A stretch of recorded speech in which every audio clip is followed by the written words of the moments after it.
leaving Colorado with his first top 5 moto finish was definitely a way better ending than it was in Pennsylvania. If you missed this, Drew Adams DNF'd in Moto 2, and that is because he had 2 crashes and suffered a broken finger in the second of them in Moto 2.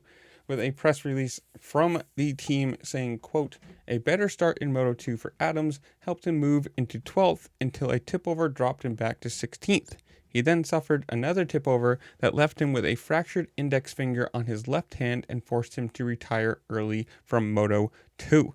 Obviously, not good. He's had a pretty mediocre first year, and obviously being the rookie that he is, or the young kid that he is, it's not exactly surprising. This is a building year. Same thing with Supercross, and it's just kind of get through the motos, show some speed, and build into next year and the years coming for him. Obviously, being, what is he, like 16, 17 years old, this isn't exactly surprising. We do have a quote from him also saying, quote, "I started off the day really well, qualifying 5th in both sessions. In Moto 1, I had a bad start and didn't ride like myself today.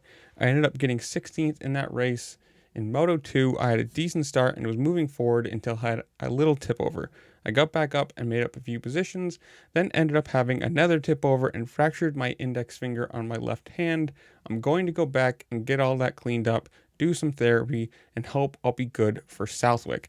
Obviously, that is a very important finger for braking and or clutching, depending, or both hands technically. So it's going to be a hard race, especially in Southwick with the deep sand, the amount of clutch control you're going to have to do. Whether they tape those two fingers, the index finger and the middle finger together, or if they, who knows what.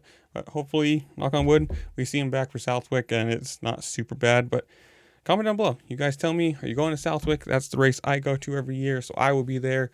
Or if you're going to any of the upcoming ones, whatever it is, comment down below. Tell me what you think. While you're down there, make sure to like, share, subscribe, do all the fun things this platform allows you to do, because it really just helped me out, and I appreciate it. And with that, I'll see you later. Peace.